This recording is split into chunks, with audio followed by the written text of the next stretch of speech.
Welcome to part 2 of the career Yabalesa.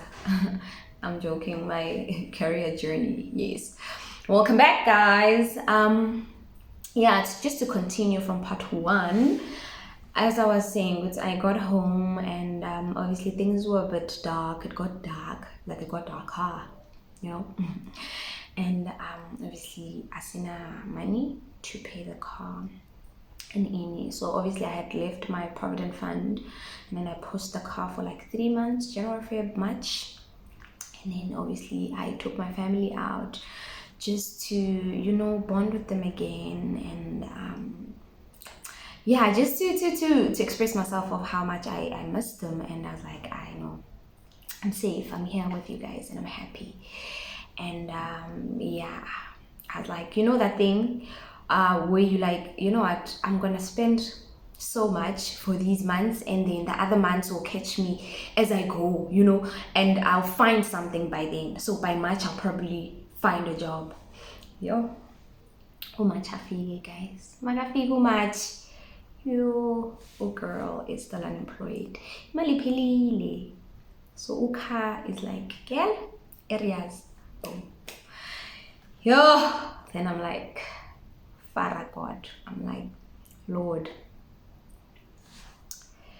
how are we doing this? I've got something in my eye. I just don't know what it is, but it's so irritating me. I don't know if it's my eyelashes or my hair. But anyways, I'm like, Lord, how are we working at this? What are we doing now? Spirit of the living Father, God of the earth, the Lord who heals, who is, who was, and is yet still to come, Jehovah Jireh, Jehovah Nisi, Jehovah Shalom, Jehovah Yahweh. So I think my grandma was also stressed in a way, so she got a bit ill. And then fast forward to June, I had to take her to a certain doctor, a nephrologist to be precise. She is a kidney specialist, at Botolong, around my area. That's the private hospital that's around my area. And then they referred her from the clinic around my area, Idumani. They referred her to Botolong. Then I had to take her, obviously, because I'm the good grandchild. I'm kidding. I took her, and then I remember when we got there at like, we're scheduled for 8 in fact in the morning, but the doctor hadn't arrived. So we had to wait. And then we kept on calling her because they gave us her personal number. And she kept on saying, oh no, I'm coming. And then obviously guys, so we had to knock on the other rooms that were next door just for her to sit down and stuff like that. She sat down, and I waited outside for the doctor, and I kept on calling her. Eventually she arrived. It was 10, I remember very well. And then mind you, speaking about 8. So when we get there, she opens up the office. When she opens up, there's papers all over, blood results of patients. It's just like so untidy. So then I didn't know what was happening, but after that, it made so much sense.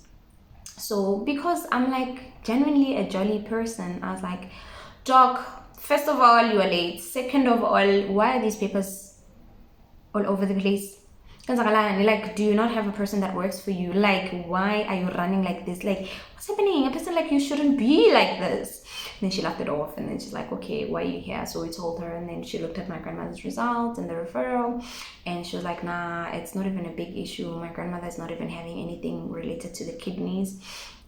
No, she's fine. She's gonna be fine. All she's gonna do is just that she's gonna give her medication, write her a script. That's it. I was like, at clinic, they were like, my kidneys, they're failing, and then you are like the specialist, the guru. You are out here telling us that relaxed as you are, child, no, everything is fine. I'm like, okay, God, your ways.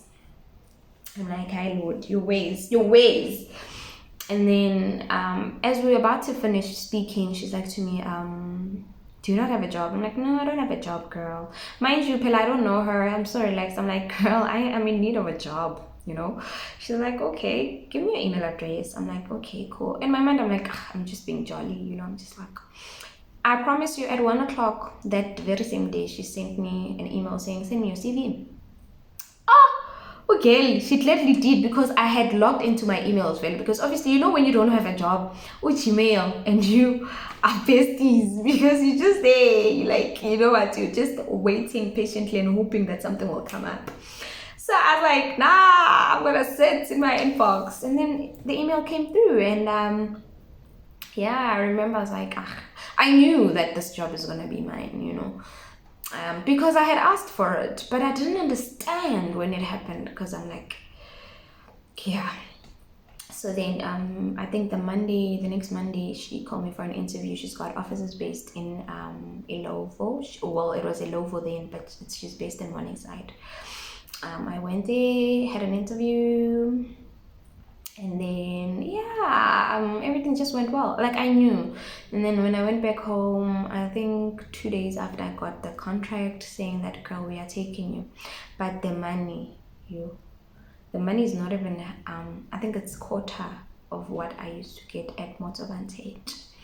So mind you, now you're like, God, I started from this pedestal. You took me to this place that was going to change my life, presumably, or I think.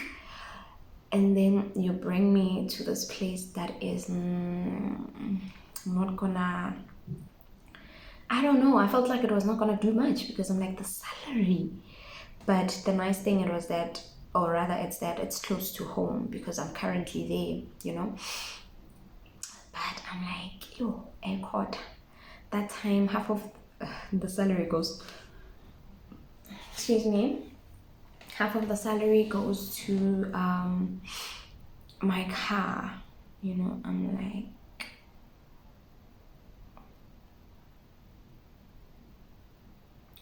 okay, you know that thing when you're like, let me just ke patale the essentials, the important stuff. Yeah, so it's like, it's fine as long as my car is paid, as long as my child stuff is taken care of, the rest, it's fine, you know. Yeah, I started work. I remember the lady that I met also, because we share rooms. She works for another different doctor who's a surgeon, and I work for a nephrologist. I remember first day, and it doesn't even have to take much. First day, and you'd even get to a place where you think there's something wrong with you, but then you realize as you go, which, you know what, sometimes it's just your spirit, you know. It will get to irritate people, or sometimes it's just you are great. Sometimes you're not meant to be at certain places, or sometimes people see things that you don't even see, like bigger things of you that you don't even see, and it just irritates them. So I think I learned there with Yazini, no man, there's something special about me, you know. Because it's hard, it's I promise you, it's the most hardest thing, because you, even if at the back of my mind I expect it, because I know that it's gonna happen, you know. But also you remember that you're not there for people, you're not there to please anybody, but you're there for your family and for your dreams, and to make you happy, you know. And it's part of your journey anyways. So the first day when I got to work, I remember I said hi, and she had attitude, and yeah, like, hi. I'm like, please show me around because I don't know, you know, what's what. She's like, yeah, I know this is where you end, this is where I end. Yeah, this is where your station is there in. So I was like with attitude, I was like, I'm not even gonna, you know, because I know, I'm quite used to this, like, you know. Since from that day, we, believe it or not, we don't speak. Like, I'll get to an empty office where I know I have to wake up and go work, and it even gets to a place whereby, you know, when you're not speaking to someone, she'll even do random things, like maybe like atatazele or drop stuff, or because you are so uneasy. Even it happens to me because I'm like, how do you move around, how do you do certain things, you know. It's just that cold. But I'm like, you know what, I am not here for her, I don't know her, it's all good. Then Yeah, I worked. I started work on the 20th of June, that very same, the 2020, remember now. Yeah, I worked, and since then I'm still here, and it's 2021 now. So the main purpose of this video is, I don't know, I'm so emotional about everything, or the current state of my life that I'm in, and I'm at a place where a lot of things don't make sense. A lot of things just came tumbling down, and yes, we wake up in the morning, yes, we show up, but at the back of our minds we're like,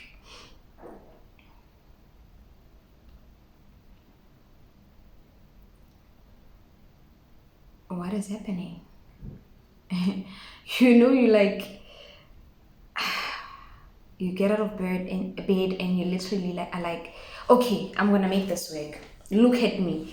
When you get to work, you're like, God, it's happening again, I'm at it again. Like, I don't know, you know. But yeah, you realize, but you know what? Certain things happen because they're part of your journey.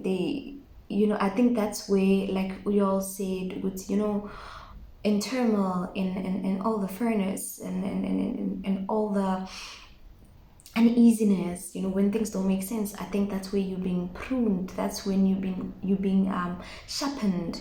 But when it happens, it feels as if we are shagulomlilo, because wow, it's a lot.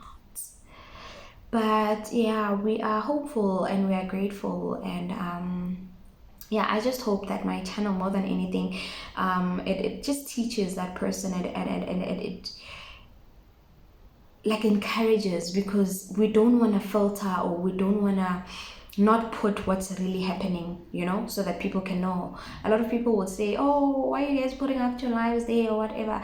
But the matter of the fact is that someone is getting healed from it, someone is learning from it, and people think they're going through things and it's just them, and half of the time everyone is going through something, but it's just in different ways.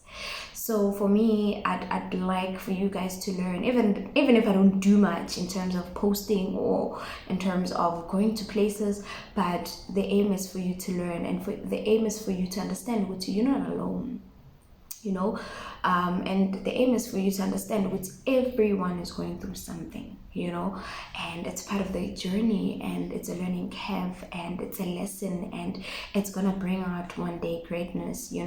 I don't believe, and I don't think, and I've never seen a person who's successful that doesn't have a story behind them. So while we are picking up the little bits, while we are trying to crochet and knit this beautiful garment, from scratch, let people learn, let people see how it starts, so that when we see the finished product, we're not surprised, we believe more, and it's a testimony, and we are steadfast and headstrong, and we know it started and we learned. And yeah, you can come out of anything and whatever that you're going through.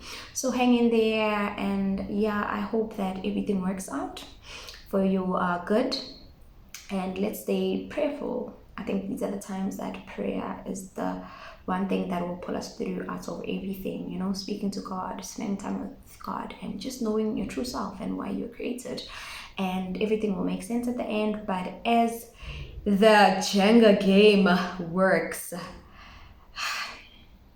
sometimes it falls apart, but we can rebuild it. So yeah, let's be steadfast, let's be headstrong, and let's continue loving, taking care of ourselves and our loved ones, and yeah, stay beautiful. Love you guys.